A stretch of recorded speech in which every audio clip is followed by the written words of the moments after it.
Article 244 आपको ताकत देता है स्वशासन की, आदिवासियों का स्वशासन। और यदि आपको आदिवासियों के स्वशासन का एक एग्जाम्पल देखना हो तो इस बेड़का टापू पे आके देखिए कि किस तरीके से बिना पुलिस के, बिना एडमिनिस्ट्रेशन के आज इतने लोगों को इतना बड़ा कार्यक्रम करके दिखाया।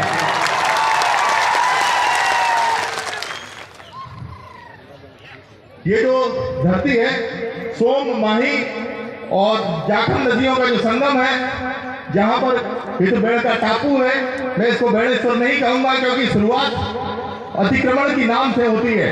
जब बेड़ के साथ ईश्वर जोड़ दिया जाता है तो बेड़ेश्वर होता है। मैं बेड़ेश्वर नाम नहीं बोलूंगा, मैं बेड़का टापू ही बोलूंगा। और ये बेड़का टापू आदिवासियों के स्वाभिमान का, आदिवासियों की अस्मिता का और आदिवासियों की पहचान का एक सबूत है।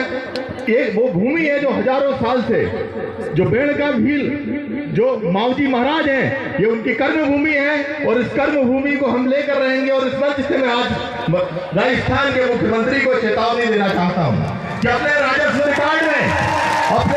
रिकॉर्ड में कलेक्टर को आदेश दे दो कि ये जो भूमि है इसको राजस्व रिकॉर्ड में आदिवासियों के नाम कर दे।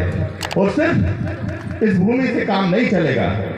जो संविधान में आपको पावर दिए हैं वो टीएससी के अंदर दिए, ट्राइबल एडवाइजरी काउंसिल। जो ट्राइबल एडवाइजरी काउंसिल, हमको डमी काउंसिल नहीं चाहिए, हमको ऐसा अध्यक्ष नहीं चाहिए जो चीफ मिनिस्टर जिसका चेयरमैन हो। उदयपुर का जो टीएससी का कार्यालय है उस पर भी प्रदेश और इस आदिवासी परिवार का कब्जा होना चाहिए।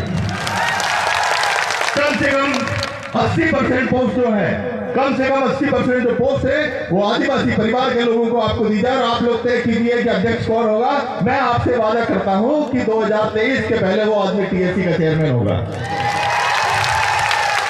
मेरी उच्च स्तर पे बात हुई और मैंने उनको बोला है कि जहां जहां पर टीएससी का गठन हुआ है वहां पर चीफ मिनिस्टर टीएससी का चेयरमैन नहीं होना चाहिए, वहां पर चेयरमैन आदिवासी समाज से होना चाहिए।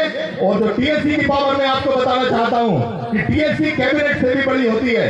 कैबिनेट को जो पावर होते हैं उससे कई ज्यादा पावर अनुसूचित एरियो में टीएससी को दिए गए संविधान के अंदर। लेकिन कोई भी माई का लाल, कोई भी राष्ट्रपति, कोई भी राज्यपाल, चूंकि ये चंगू मंगू हैं उन सरकारों के, उन चट्टों के, तो ये इनको जमीन पर नहीं उतरने देते हैं।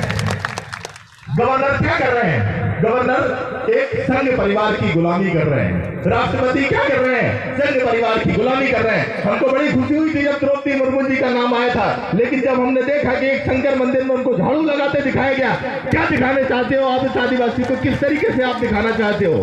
हमारी खुद की संस्कृति है, हमारा खुद का धर्म है, आप क्या दिखाना चाहते हो आदिवासियों को कि आदिवासी आपका गुलाम है? इसी गुलामी से आदिवासी को नफरत है, इसी गुलामी से हमें नफरत है। और हमने जिस तरीके से अंग्रेजों को भगाया उसी तरीके से इस बेड़ेश्वर टापू से ये जो लोग हैं आज बड़ी सुरक्षा कर रहे हैं। देखिए आप वहां पर मंदिरों की, इनको डर है कि कहीं आज कब्जा नहीं करने, हम लीगली कब्जा करेंगे, लीगली कब्जा करेंगे इस धरती पे। और एक बात और मैं बोलना चाहता हूँ, मुझे पता चला कि यहाँ पर पाखंडवाद के खिलाफ बोलने पर एफआईआर दर्ज कर दी गई। अरे पाखंडवाद के खिलाफ बोलने की आजादी तो संविधान देता है। मैं कोई डॉक्टर हूं, मैं एक आई सर्जन हूं, मैं माताओं बहनों से बोलना चाहता हूं, कोई जरूरत नहीं है आपको उपवास करने की। न तीज, न चौथ, न छठ, न सप्तमी, न नवमी। बढ़िया सप्ताह में एक बार कड़कनाथ खाइए। अरे कड़कनाथ का पालन हम करते हैं और कड़कनाथ क्या बोल रहा है? ये पाखंडी, ये पुजारी, ये कड़कनाथ खा रहे हैं, ये राजनीति के सौदागर कड़कनाथ खा रहे हैं। हमको कड़कनाथ खाने की जरूरत है। उन माताओं बहनों में कड़कनाथ में आयरन होता है। सब्जी खाइए, दूध खाइए, अंडा खाइए, खूब खाइए और खूब मेहनत करिए।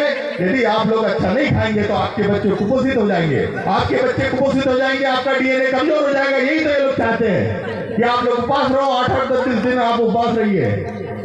तो हमको इस पाखंडवाद से दूर होना है। जहां तक संस्कृति के अतिक्रमण का सवाल है, मैं आपको बहुत सारे उदाहरण दे सकता हूं। महाकालेश्वर का नाम आपने सुना होगा। महाकालेश्वर की स्थापना किसने की? उज्जैन की स्थापना किसने की? गर्दभील ने की। गर्दभील के कुल देवता थे।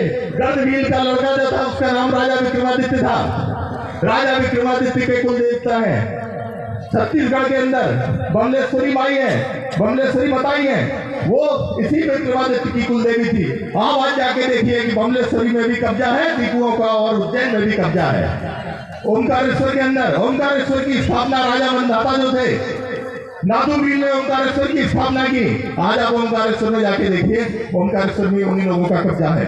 तो यदि आप लोगों ने आवाज नहीं उठाई तो धीरे धीरे करके आपके जितने भी आस्था स्थल है, 90% जो आस्था स्थल है वो पहाड़ों पे है। और पहाड़ों पे कौन रहता था? आदिवासी रहते थे। वहां जो देवी देवता किसके हैं? आदिवासियों के हैं। साले ये यूपी बिहार के बंदे कहां से आ गए? हमारे संस्थानों पे, हमारे आस्था स्थलों पे हमको कब्जा करना होगा। हम संवैधानिक तरीके से, हम जो लोग हैं संविधान को मानने वाले लोग हैं, हमको मजबूर मत करिए कि हम बिरसा मुंडा और टंट्या भील के रास्ते पे जाएं। हमको चुपचाप हमारे अधिकार, हमको चुपचाप हमारे आस्था स्थल सोच दीजिए। नहीं तो ये आदिवासी अभी तो जागा है, जिस दिन उठ खड़ा हुआ आप लोग भागते फिरोगे। जय जवान। बहुत खूब डॉक्टर आनंद राय जी, आपने बहुत शानदार बात यहाँ बताई हमारे आदिवासी समुदाय को। हाँ भाई, लेजम नृत्य के लिए आ जाओ।